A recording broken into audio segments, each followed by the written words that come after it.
হাই everyone, মই মুস্তাকিম। আপুনি চাই আছে আসাম CSE VLE ইউটিউব চেনেলখন। আজিৰ এইখন ভিডিঅ'ত মই আলোচনা কৰিম অসম চৰকাৰৰ নতুন এক আঁচনি AMDB আঁচনি। এই আঁচনিখনৰ যোগেদি অসম চৰকাৰে ফ্ৰীতে আপোনালোকক দি আছে এখন ই-ৰিক্সা আৰু চিলাই মেচিন। আঁচনিখনৰ বাবে আবেদন কৰিবলৈ যাওঁতে আপোনাৰ কি কি ডকুমেণ্টছৰ প্ৰয়োজন হ'ব, প্ৰথমতে আমি এইটোৰ বিষয়ে অলপ আলোচনা কৰি লৈ লওঁ।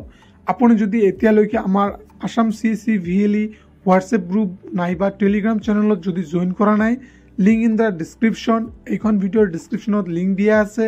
আপুনি যদি এতিয়ালৈকে জইন কৰা নাই তেন্তে জইন কৰিব পাৰিব। চ' এইখন আঁচনিৰ বাবে আবেদন কৰিবলৈ যাওঁতে আপোনাৰ কি কি ডকুমেণ্টছৰ প্ৰয়োজন হ'ব আৰু কেনেকৈ আপুনি আবেদন কৰিব, গোটেইখিনি আমি আলোচনা কৰি আছোঁ। এই আঁচনিখন হৈছে AMDB scheme, online apply form for e rickshaw, চিলাই মেচিন, ফেশ্বন ডিজাইন মেচিন আৰু coaching of UPSC Assam minority development board scheme 2024। এই স্কিমখন বা এই আঁচনিখন এপ্লাই কৰিবলৈ যাওঁতে আমি কি কি ডকুমেণ্টছৰ প্ৰয়োজন হ'ব সেইটো আমি আলোচনা কৰি লৈ লওঁ, বা আপোনাৰ কি কোৱালিফিকেশ্যন থাকিব লাগিব এইখিনি আমি আলোচনা কৰি লৈ লওঁ। ইয়াতে প্ৰথমতে দিয়া আছে যে ই-ৰিক্সা স্কিম কোৱালিফিকেশ্যন।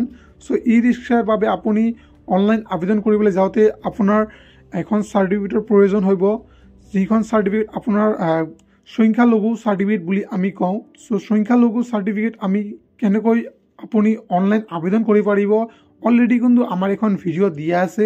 আপুনি যদি এতিয়ালৈকে চোৱা নাই, লিংক ইন দ্য ডিছক্ৰিপশ্যন নহ'লে আই বটমত লিংক দিয়া আছে। আপুনি তাত ক্লিক কৰি কিন্তু আপুনি সংখ্যালঘু চাৰ্টিফিকেটখন আপুনি কিন্তু বনাব পাৰিব। চ' ওপৰত আমাৰ দিয়া আছে ইয়াতে টাইটেল, গোটেইখিনি ইংৰাজীত দিয়া আছে। মই ইয়াতে আপোনাক দেখুৱাই দি আছোঁ অসমীয়াত আঁচনিৰ নাম আৰু অৰ্হতা। চ' ই-ৰিক্সাৰ আঁচনিৰ অৰ্হতা বা ই-ৰিক্সাৰ বাবে আপুনি আবেদন কৰিবলৈ যাওঁতে আপোনাৰ কি কি ডকুমেণ্টছৰ প্ৰয়োজন হ'ব।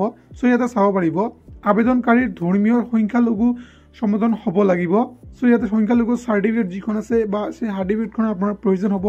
তাৰপিছত ইয়াতে দ্বিতীয়তে আপুনি চাব পাৰিব যিজন ব্যক্তি বা আপুনি যদি আবেদন কৰিব বিচাৰে তেন্তে নিশ্চয় আপোনাৰ আপোনাৰ স্কুল বা আপোনাৰ চাৰ্টিফিকেট আপোনাৰ পঞ্চম শ্ৰেণীলৈকে হ'ব লাগিব, বা আপোনাৰ পঞ্চম শ্ৰেণীৰ চাৰ্টিফিকেট লাগিব। আৰু আবেদনকাৰীৰ বয়স 18 বছৰৰ পৰা 50 বছৰৰ ভিতৰত হ'ব লাগিব। তাৰপিছত 4 নম্বৰত দিয়া আছে আবেদনকাৰীৰ ঘৰৰ ঠিকনাৰ প্ৰমাণ পত্ৰ গাঁও পঞ্চায়ত বা পৌৰসভা বা নগৰৰ সমিতিৰ পৰা এখন চাৰ্টিফিকেট ল'ব লাগিব। চ' 5 নম্বৰত দিয়া আছে আপোনাৰ আবেদনকাৰীৰ ভোটাৰ কাৰ্ড পৰিচয় পত্ৰ জমা দিব লাগিব। আৰু 6 নম্বৰত দিয়া আছে আপোনাৰ ইয়াৰলি আপুনি ইনকাম চাৰ্টিফিকেট বুলি আমি যাক কওঁ, যে আপুনি ইনকাম চাৰ্টিফিকেটখনতো এখন প্ৰয়োজন হ'ব। চ' ইয়াতে দিয়া আছে 6 নম্বৰত। চ' ঠিক এনেদৰে আপুনি চাব পাৰে। চ' তাৰপিছত আপুনি ইয়াতে চাব পাৰে যে চিলাই মেচিন আঁচনিৰ অৰ্হতা, বা আপুনি চিলাই মেচিন অনলাইন আবেদন কৰিবলৈ যাওঁতে আপোনাৰ কি কি ডকুমেণ্টছৰ প্ৰয়োজন হ'ব ইয়াতে কিন্তু গোটেইখিনি দিয়া আছে। চ' তথাপি মই আপোনালোকক কৈ দি আছোঁ আপোনাৰ ছেম ডকুমেণ্টছৰ প্ৰয়োজন হ'ব।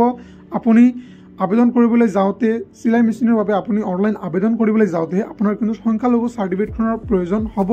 চ' যদি আপুনি এতিয়ালৈকে সংখ্যালঘু চাৰ্টিফিকেটখন যদি এপ্লাই কৰা নাই, মই আকৌ বাৰু আপোনালোকক কৈ দি আছোঁ, যদি এতিয়ালৈকে এপ্লাই কৰা নাই তো সংখ্যালঘু চাৰ্টিফিকেট কেনেকৈ এপ্লাই কৰে আমাৰ এইখন ভিডিঅ'ৰ পিছত ডিছক্ৰিপশ্যনত লিংক দিয়া আছে, আপুনি সেইখন লিংকত ক্লিক কৰি পেলাই কিন্তু চাব পাৰে। চ' দ্বিতীয়তে দিয়া আছে আপোনাৰ পঞ্চম শ্ৰেণীলৈকে আপোনাৰ পাছ থাকিব লাগিব বা আপোনাৰ চাৰ্টিফিকেটৰ প্ৰয়োজন হ'ব। 3 নম্বৰত দিয়া আছে আপোনাৰ ছেম এজ, আপোনাৰ বয়স থাকিব লাগিব 18 বছৰৰ পৰা 50 বছৰৰ ভিতৰত। আৰু 4 নম্বৰত দিয়া আছে আবেদনকাৰীৰ ঘৰৰ ঠিকনা বা প্ৰমাণ পত্ৰ ইয়াতে দিব লাগিব। আৰু 6 নম্বৰত দিয়া আছে যে আপোনাৰ ইনকাম চাৰ্টিফিকেটৰ প্ৰমাণ পত্ৰ দিব লাগিব। চ' এইখিনি হৈ গ'ল ডকুমেণ্টছৰ কথা। তো তাৰপিছত আপুনি কেনেকৈ এপ্লাই কৰিব, চ' কমেণ্ট বক্সত ডাইৰেক্ট ৱেবছাইটখনৰ লিংক পিন কৰি দিয়া আছে। আপোনাৰ যদি এজন ছেল্ফ হেল্প গ্ৰুপৰ মেম্বাৰ হয় তেন্তে বাৰু আপুনি ওপৰত ক্লিক কৰিব। আৰু আপুনি যদি এজন অনলাইন কেণ্ডিডেট হিচাপে আপুনি এপ্লাই কৰিব বিচাৰে তেন্তে আপুনি নিশ্চয় কেণ্ডিডেটত বাৰু ক্লিক কৰি দি দিব। চ' কেণ্ডিডেটত ক্লিক কৰি দি দিলে ইয়াতে আপুনি 3টা অপশ্যন পায়। চ' UPSC কোচিঙৰ বাবে আপুনি অনলাইন আবেদন কৰিব বিচাৰিলে আপুনি প্ৰথমতে ক্লিক কৰি দি দিব।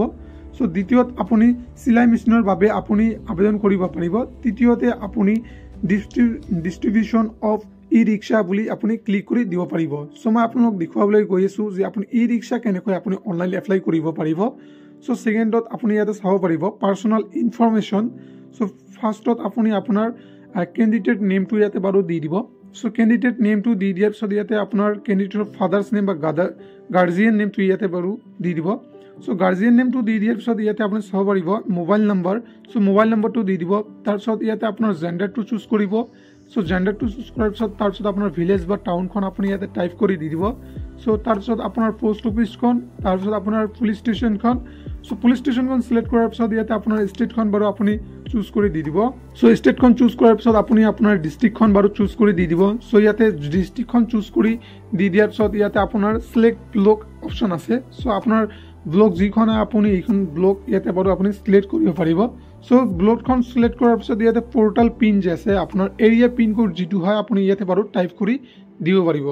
সো এৰিয়া পিনটো আপুনি ইয়াতে বাৰু টাইপ কৰি দি দিয়াৰ পিছত নিশ্চয় চাব পাৰিব ইয়াতে ডেট অফ বাৰ্থ যে দিয়া আছে ইয়াতে আপোনাৰ আধাৰ কাৰ্ডত যিটো ডেট অফ বাৰ্থ দিয়া আছে সেম টু সেম আপুনি ইয়াতে চাই পেলাই ডেট অফ বাৰ্থটো দি দিব।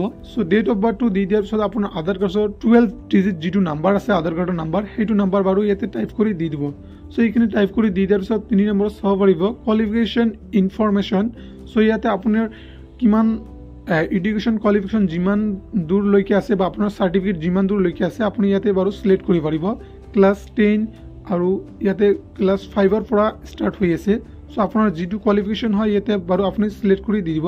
সো আপুনি যদি গ্ৰেজুৱেট হয় তেন্তে বাৰু ইয়াতে কোনো গ্ৰেজুৱেটো চিলেক্ট কৰিব পাৰিব। সো আদাৰ্ছ কিবা যদি আপোনাৰ এনি আদাৰ্ছ কোৱালিফিকেশ্যন আছে তেন্তে বাৰু আপুনি ইয়াতে টাইপ কৰি দিব পাৰিব। সো এইখিনি দি দিয়াৰ পিছত আপুনি ইয়াতে HSLC যদি আপোনাৰ মাৰ্কশ্বিট আছে তেন্তে বাৰু ইয়াতে দি দিব পাৰে। আৰু যদি আপোনাৰ যদি অকল ক্লাছ 5 পাছ কৰিছে তেন্তে বাৰু আপুনি ইয়াতে ক্লাছ 5 ক্লিক কৰি দি পেলাই ইয়াতে আপুনি টোটাল মাৰ্কটো ইয়াতে বাৰু দি দিব। সো এইখিনি দি দিয়াৰ পিছত নিশ্চয় আপুনি 4 নম্বৰত চাব পাৰিব আদাৰ্ছ ইনফৰমেশ্যন। সো ইয়াতে আপোনাৰ কাষ্ট জেনেৰেল আৰু আপোনাৰ কাষ্ট গোটেইখিনি ইয়াতে চিলেক্ট কৰি দি দিব। সো ইয়াতে প্ৰথমতে কাষ্ট চিলেক্ট কৰি দি দিব। আমি ইয়াতে জেনেৰেল চিলেক্ট কৰি দি দিলোঁ। তাৰপিছত আপোনাৰ ইয়াতে কমিউনিটিটো চিলেক্ট কৰি দি দিব। তো কমিউনিটি চিলেক্ট কৰি দি দিয়াৰ পিছত নিশ্চয় আপুনি চাব পাৰিব। সো ইয়াতে চিলেক্ট প্ৰিভিউজ ট্ৰেইনিং আপুনি যদি ট্ৰেইনিং ল'ব বিচাৰে তেন্তে ইয়াতে ইয়েছ কৰিব। যদি ট্ৰেইনিং ল'ব নিবিচাৰে তেন্তে ইয়াতে বাৰু নোট ক্লিক কৰি দি দিব। সো এনি আদাৰ্ছ আপোনাৰ যদি আগৰ পৰা কোনো ট্ৰেইনিং লোৱা আছে তেন্তে বাৰু আপুনি ইয়াতে আপোনাৰ চাৰ্টিফিকেট নাম্বাৰ বা এপ্লিকেশ্যন নাম্বাৰ বা ৰিচিপ্ট নাম্বাৰ ইয়াতে বাৰু আপুনি টাইপ কৰি দি দিব বা ডিছক্ৰিপশ্যনত বাৰু আপুনি লিখি দিব পাৰিব। সো ইয়াতে এজ অন 1 জানুৱাৰী 2024 লৈকে ইয়াতে এজ আছে। ইয়াতে এজটো আপুনি দি দিব পাৰিব। So final amount of income আপোনাৰ ইয়াৰলি ইনকাম যে আছে কিমান টকা হয় আপুনি ইয়াতে বাৰু টাইপ কৰি দি দিব।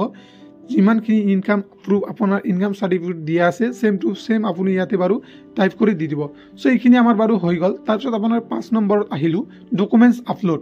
সো ইয়াতে আপুনি কি কৰিব কেণ্ডিডেট ফটো যে আছে ইয়াতে বাৰু আপুনি 100 KB আপুনি সাইজ কৰি লৈ পেলাই আপুনি 100 KBৰ ভিতৰত কিন্তু আপোনাৰ ফটোখন আপলোড কৰিব লাগিব।